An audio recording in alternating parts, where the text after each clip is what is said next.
Super Église et les détectives en action. Nous avons une question. Quel est le plan de Dieu? Un plan pour qui? Un plan pour toi? Un plan pour moi? Un plan pour nous? Les détectives associés vont suivre les traces des histoires bibliques pour connaître la vérité. Avec sœur Mélanie, sœur Ivana, sœur Éléonore, sœur Angélique, frère Emmanuel, sœur Charline, frère Cédric et sœur Naomi.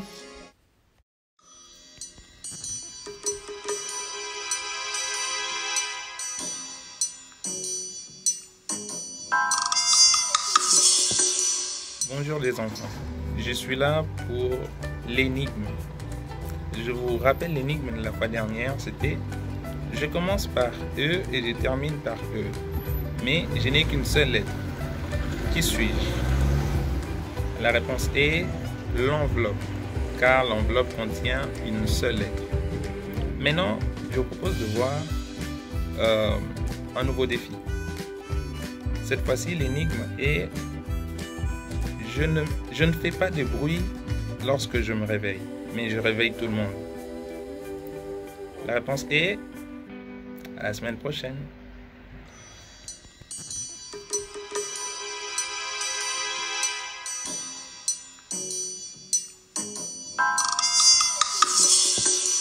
Alors les enfants, pour réussir à déchiffrer ce verset, on va le faire ensemble. On va remettre toutes les lettres qui sont à l'envers, on va les remettre à l'endroit.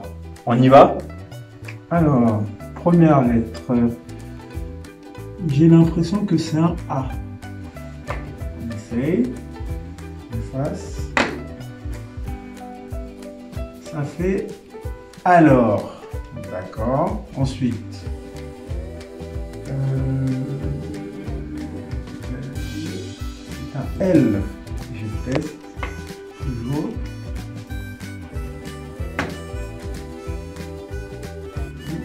C'est bien ça, j'avais raison, ça fait l'éther.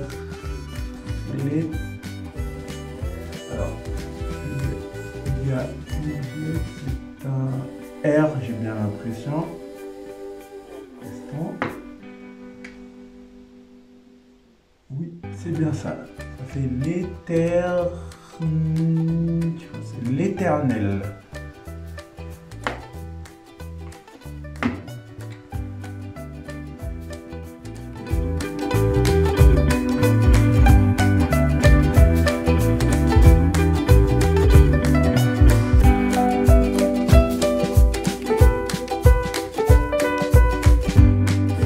Ça y est les enfants, j'ai enfin fini de déchiffrer ce verset. J'espère que chez vous aussi, vous avez fini et que vous avez réussi. On va pouvoir le lire ensemble. Alors, l'Éternel dit à Moïse et à Aaron, parce que vous n'avez pas cru en moi pour me sanctifier aux yeux des enfants d'Israël, vous ne ferez point entrer cette assemblée dans le pays que je lui donne. Nombre 20, verset 12. Je le relis une deuxième fois. Alors l'Éternel dit à Moïse et à Aaron, parce que vous n'avez pas cru en moi pour me sanctifier aux yeux des enfants d'Israël, vous ne ferez point entrer cette assemblée dans le pays que je lui donne. Nombre 20, verset 12. Alors vous l'avez les enfants? Voilà. Vous pouvez l'apprendre chez vous. Et voilà, je vous dis à la semaine prochaine pour le prochain verset. À bientôt les enfants.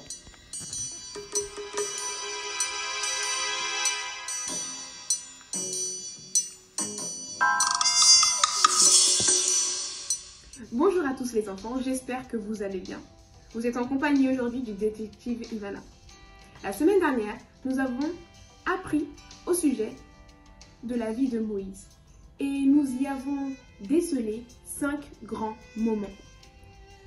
Dans ces 5 grands moments à vivre, l'Éternel a toujours été là avec lui. Il l'a toujours accompagné. Il avait un plan pour sa vie. Souvenez-vous du 5e grand moment que Moïse a vécu et que nous avons énoncé la semaine dernière. Le passage, la traversée du peuple d'Israël dans la mer Rouge. Cette traversée était un réel miracle. C'était une grande bénédiction de l'Éternel. L'Éternel, afin de libérer le peuple, a fendu la mer en deux. L'Éternel a permis au peuple de traverser la mer à sec. Et le peuple d'Israël était devenu libre. Après avoir traversé la mer Rouge et être devenu libre, il n'était donc plus esclave. Le peuple était maintenant en route vers la terre promise. Et l'Éternel était avec eux. Et il les conduisait vers cette nouvelle terre. Il avait un plan pour eux. Cependant, il faut que vous sachiez quelque chose. Le peuple a commencé à manquer de confiance envers Dieu. Oui, le peuple a alors commencé à se dire qu'ils étaient bien mieux en Égypte. Qu'ils étaient peut-être esclaves, mais qu'ils avaient de quoi manger. Qu'ils étaient peut-être esclaves, mais qu'ils avaient de quoi boire, de quoi vivre. Et à cause de tout ça, ils ne voyaient pas toutes les bénédictions de Dieu pour leur vie dans le désert. Quand ils ont eu faim, Dieu leur a envoyé la manne. Quand ils ont eu soif, Dieu leur a envoyé de l'eau à boire. Et quand ils ont eu de nouveau faim, Dieu leur a envoyé des cailles à manger. Malgré toutes ces bénédictions, le peuple continuait de manquer de confiance envers Dieu. C'est pourquoi l'Éternel a décidé une chose. Cette génération, celle qui avait vu l'Éternel fendre la mer en deux, ne verrait pas la terre promise. Il n'y entrerait pas. Ce n'est pas cette génération-là, mais la suivante qui verrait le pays promis. Car Dieu accomplit toujours son plan en son temps. À très bientôt les enfants.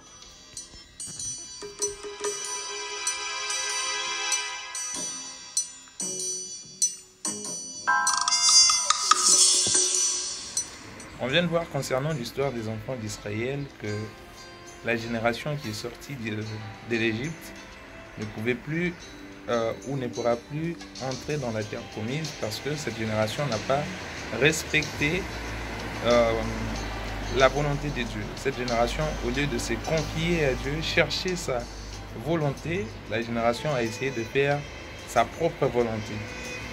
Mais comme Dieu reste toujours fidèle à sa promesse, il va quand même faire en sorte que Israël entre dans la génération, dans la terre promise, mais ça ne sera plus le peuple en question, ça sera la nouvelle génération qui va naître pendant le désert. Juste pour nous montrer que malgré nos erreurs, malgré tout, Dieu, quand il dit quelque chose, il est fidèle, il reste fidèle à ça.